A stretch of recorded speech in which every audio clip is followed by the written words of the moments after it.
അങ്ങിൽ ഞാൻ ശരണപ്പെടുന്നു. ഈശംസിഹായിക്ക് സ്തുതിയായിരിക്കട്ടെ. ഈശോയിൽ ഏറ്റവും പ്രിയമുള്ള സഹോദരങ്ങളെ, വിശുദ്ധ മരിയ ഫൗസ്റ്റീനായിക്ക് എൻ്റെ അന്തരാത്മാവിലേക്ക് ഒഴുകിയിറങ്ങിയ ദൈവ കരുണ എന്ന ഡയറിയിലൂടെ ഈശോ തൻ്റെ ദൈവ കരുണയുടെ ആഴങ്ങളെക്കുറിച്ച് വെളിപ്പെടുത്തിയത് ഇന്ന് ലോകം മുഴുവനുള്ള അനേകം ജീവിതങ്ങൾ ഏറ്റെടുക്കുകയും സ്വീകരിക്കുകയും ചെയ്തിരിക്കും നമുക്കറിയാം. 3 മണി സമയത്ത് ഈശോയുടെ കരുണയിൽ ശരണപ്പെട്ടുകൊണ്ട് കരുണയുടെ ജപമാല ചൊല്ലി പ്രാർത്ഥിക്കുവാനും, ദൈവ കരുണയുടെ നൊവേന ചൊല്ലുവാനും, ദൈവകരുണയുടെ പ്രാർത്ഥന ചൊല്ലുവാനും ഈശോ വെളിപ്പെടുത്തിയ ദൈവ കരുണയുടെ ഛായാചിത്രത്തെ വണങ്ങാനും, അതോടൊപ്പം തന്നെ ഈ കാലഘട്ടത്തിൽ ദൈവ കരുണയ്ക്ക് എത്രമാത്രം പ്രാധാന്യമുണ്ടെന്നും ഈശോ നമുക്ക് വിശുദ്ധിയിലൂടെ വെളിപ്പെടുത്തി തന്നു.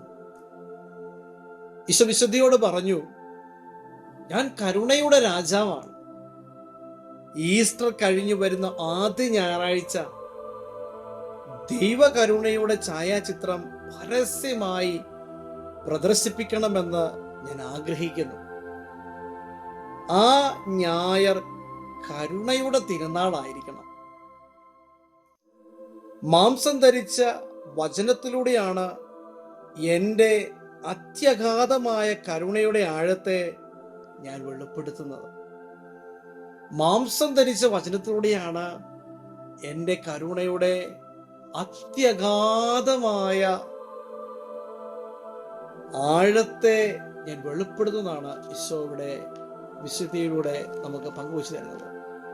പ്രിയപ്പെട്ട സഹോദരങ്ങളെ, ദൈവ കരുണയുടെ ആഴങ്ങളിൽ ഒരു ആത്മാവ് ശരണപ്പെടുമ്പോൾ ആ ആത്മാവ് എത്രമാത്രം കഠിന പാപത്തിന്റെ അവസ്ഥയിലാണെങ്കിലും ഈശോ പറയാണ്, ആ ആത്മാവിനെ എൻ്റെ കരുണയുടെ ഏറ്റവും ഒന്നാം സ്ഥാനത്ത് നിർത്തി ഞാൻ പരിഗണിക്കുന്നു.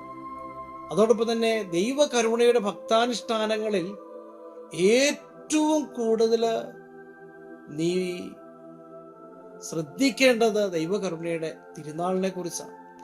കാരണം ഈ തിരുനാളിനെ കുറിച്ച് 420 കണ്ണികൾ ഈശോ പറഞ്ഞിരിക്കുന്നത് ഇങ്ങനെയാണ്: എൻ്റെ കരുണയുടെ അത്യഗാധതയിൽ നിന്നാണ് ഈ തിരുനാൾ ഉത്ഭവിച്ചിരിക്കുന്നത്. എൻ്റെ കരുണയുടെ അത്യഗാധതയിൽ നിന്നാണ് ഈ തിരുനാൾ ഉത്ഭവിച്ചിരിക്കുന്നത്. എൻ്റെ മൃദുവായ കരുണയുടെ ആഴത്തിലാണ് അത് സ്ഥിതി ചെയ്യുന്നത്. എൻ്റെ കരുണയിൽ വിശ്വസിക്കുകയും ആശ്രയിക്കുകയും ചെയ്യുന്ന എല്ലാ ആത്മാക്കൾക്കും അത് ലഭിക്കും. പഠിപ്പിക്കുക, എൻ്റെ മൃദുവായ കരുണയുടെ ആഴത്തിലാണ് അത് സ്ഥിതി ചെയ്യുന്നത്. എൻ്റെ കരുണയിൽ വിശ്വസിക്കുകയും ആശ്രയിക്കുകയും ചെയ്യുന്ന എല്ലാ ആത്മാക്കൾക്കും അത് ലഭിക്കും. എന്താണ് ഈശോ നമുക്ക് നൽകുന്നത്? ഈശോ പറയുന്നത്, രക്ഷ പ്രാപിക്കാനുള്ള ഏറ്റവും അവസാന പ്രതീക്ഷയായിട്ടാണ് ഈ തിരുനാൾ ഞാൻ നൽകുന്നത്. കാരണം ഈ തിരുനാളിൽ എൻ്റെ കരുണയിലേക്ക് അണയുന്ന ഒരാത്മാവ് എത്ര വലിയ പാപങ്ങളുടെ കടങ്ങളിലാണെങ്കിലും 9 ദിവസം പ്രാർത്ഥിച്ചൊരുങ്ങി ദുഃഖവെള്ളി മുതൽ നൊവേന ചൊല്ലി പുതുഞായറാഴ്ച പരിശുദ്ധ കുർബാന സ്വീകരിച്ച് കുമ്പസാരിച്ച് കുർബാന സ്വീകരിച്ച് ദൈവകരുണയുടെ ഛായാചിത്രത്തെ വണങ്ങി കാരുണ്യ പ്രവർത്തികൾ ചെയ്ത് പരിശുദ്ധ മാർപ്പാപ്പയുടെ നിയാവുകാർത്ഥം പ്രാർത്ഥിച്ച് കർത്താവിന്റെ കരുണയിൽ ആശ്രയിക്കുന്ന ഒരാത്മാവ്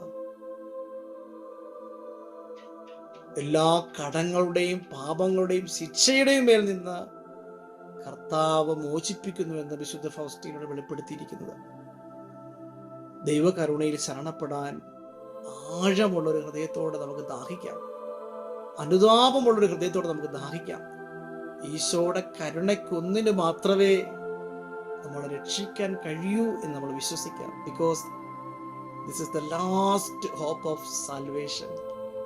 ഈശോയെ, അങ്ങിൽ ഞാൻ ശരണപ്പെടുന്നു. ഈശോ മിശിഹായിക്ക് സ്തുതിയായിരിക്കട്ടെ. ആമേൻ. നല്ലൊരു ദിവസം എല്ലാവർക്കും ആശംസിക്കുന്നു. ഈശോ നിങ്ങളെ സമൃദ്ധമായിട്ട് അനുഗ്രഹിക്കട്ടെ. ആമേൻ.